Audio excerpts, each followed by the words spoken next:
Hello everyone, स्वागत है आपका। आज हम आपके लिए लेके आए हैं बायो-सैवर्ट का नियम। बायो-सैवर्ट का नियम क्या है? किसी धारावाही चालक में उत्पन्न चुंबकीय क्षेत्र को ज्ञात करने के लिए हम उस चालक को छोटे छोटे खंडों से मिलकर बना हुआ मान सकते हैं। किसी बिंदु पर विभिन्न धारा खंडों के कारण जो उत्पन्न चुंबकीय क्षेत्र होता है उस पर जो बायो-सैवर्ट थे उन्होंने अध्ययन किया और अध्ययन करने के बाद अपने कुछ निष्कर्षों को दिया और उन निष्कर्षों के आधार पर ही उन्होंने एक नियम दिया जिसे हम बायो-सैवर्ट का नियम कह देते हैं। और ये नियम है क्या?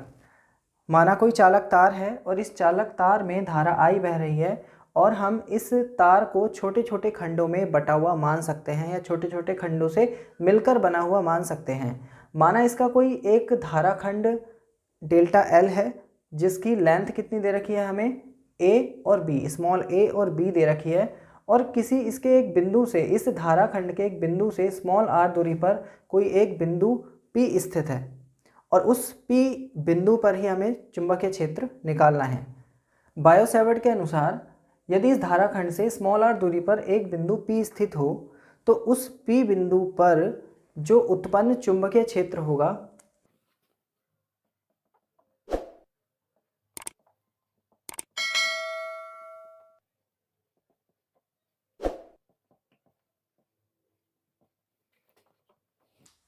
बिंदु P पर उत्पन्न चुंबकीय क्षेत्र डेल्टा B, तो इसे हम कुछ पार्ट्स में डिवाइड करके कर सकते हैं। जैसे फर्स्ट पॉइंट क्या होगा इसके लिए, चालक में प्रवाहित धारा के अनुक्रमानुपाती होता है। यहां लिख लेंगे हम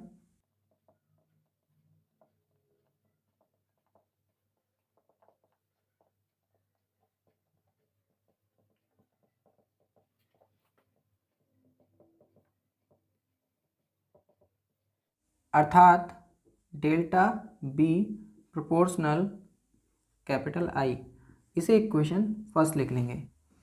दूसरा पॉइंट क्या होगा? दूसरा पॉइंट होगा जो ये धारा खंड डेल्टा L है, इस धारा खंड डेल्टा L की लंबाई के भी अनुक्रमानुपाती होगा।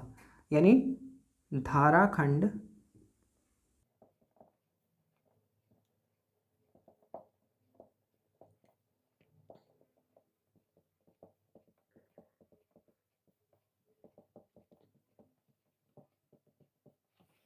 धाराखंड डेल्टा L की लंबाई के अनुक्रमानुपाती होता है। अर्थात हम लिख सकते हैं इसे delta B proportional delta L, इसे इक्वेशन 2 लिख देंगे।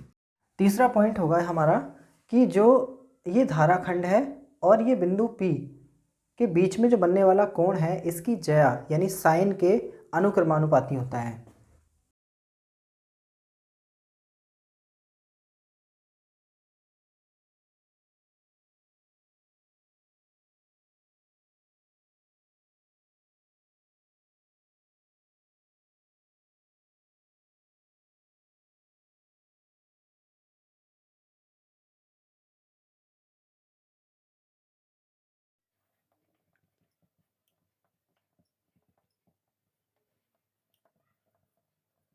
Delta B proportional sine theta, ये इक्वेशन थर्ड हो गई।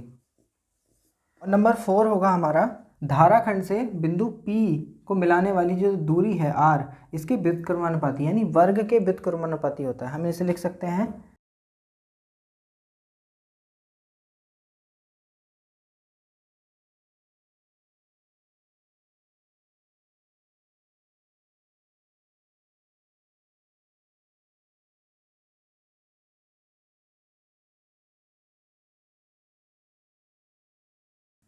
अर्थात डेल्टा B प्रोपोर्शनल 1/r का स्क्वायर, ये हो जाएगा समीकरण 4।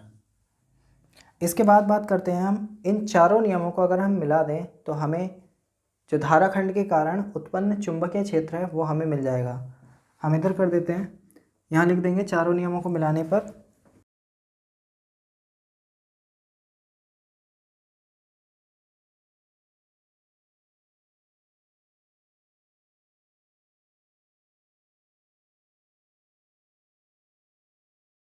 Delta B proportional I delta L sign theta upon R square. देखो जो डेल्टा B था वो I के प्रोपोर्शनल था, इसलिए हमने प्रोपोर्शनल में लिखा है। डेल्टा बी डेल्टा एल के भी प्रोपोर्शनल था, वो भी हमने प्रोपोर्शनल में लिखा है, अनुक्रमानुपाती। और डेल्टा बी साइन थीटा के प्रोपोर्शनल में था, वो भी हमने प्रोपोर्शनल में लिखा है। मगर जो आर है, जो धाराखंड से बिंदु पी जहाँ पे चुंबकीय क्षेत्र ज्ञात करना था उसके बीच की दूरी के वर्ग के व्युत्क्रमानुपाती यानी इन्वर्सली प्रोपोर्शनल था, इसलिए हमने इस तरीके से लिखा है। जब हम इसे प्रोपोर्शनल को हटाते हैं तो इसकी जगह पे कुछ कांस्टेंट वैल्यू आती है, और वो क्या होगी, delta V equal to mu not upon 4 pi I delta L sine theta upon R square. ये बायो-सैवर्ट का नियम है। तो आई होप आपको समझ में आया होगा कि किसी धाराखंड के कारण जो उत्पन्न चुंबकीय क्षेत्र होता है उसे कैसे ज्ञात करते हैं। एक बार और इसे हम क्विक रिवीजन में देखेंगे जल्दी से। एक कोई धारावाही चालक तार ले लिया जिसके अंदर धारा आई प्रवाहित हो रही है, और इसे हमने इस धारावाही तार को हमने छोटे छोटे धाराखंडों में बांट लिया। इसका कोई एक धाराखंड है डेल्टा एल जिसके स्मॉल आर दूरी पर एक बिंदु पी स्थित है, और इसी पे हमें चुंबकीय क्षेत्र ज्ञात करना है। यदि चुंबकीय क्षेत्र डेल्टा बी हो तो उसके लिए पहला नियम इन्होंने क्या दिया, जो डेल्टा बी है, जो चुंबकीय क्षेत्र है, वो धारा जो इस परिपथ में या फिर हम कह सकते हैं इस धारावाही चालक तार में जो धारा बह रही है उसके अनुक्रमानुपाती होता है। उसी तरीके से जो धाराखंड L है उसके भी अनुक्रमानुपाती होता है। और तीसरा, जो धाराखंड और उस बिंदु P के लिए जो रेखा गई है उसके बीच बनने वाला कोण जो है थीटा, उसकी ज्या यानी साइन के भी अनुक्रमानुपाती होता है। मगर डेल्टा L और बिंदु P के बीच की जो डिस्टेंस है, जो दूरी है, उसके वर्ग के व्युत्क्रमानुपाती होता है। अब हमें ये 4 इक्वेशंस मिली हैं, इन चारों नियमों को हमने क्या किया, वहाँ पे मिला दिया, और मिलाने के बाद हमें delta B proportional I delta L sine theta upon R square मिला। और जब हम इस प्रोपोर्शनल को हटाते हैं तो वहाँ पे कांस्टेंट वैल्यू आती है जो कि होती है म्यू नॉट अपॉन 4 पाई। तो इस तरीके से हम बायो-सैवर्ट के नियम को सॉल्व कर देते हैं। आशा करता हूँ आपको ये नियम समझ में आया होगा। एक नए क्वेश्चन के साथ हम अगली वीडियो में आपके साथ होंगे। तब तक के लिए thank you and bye bye.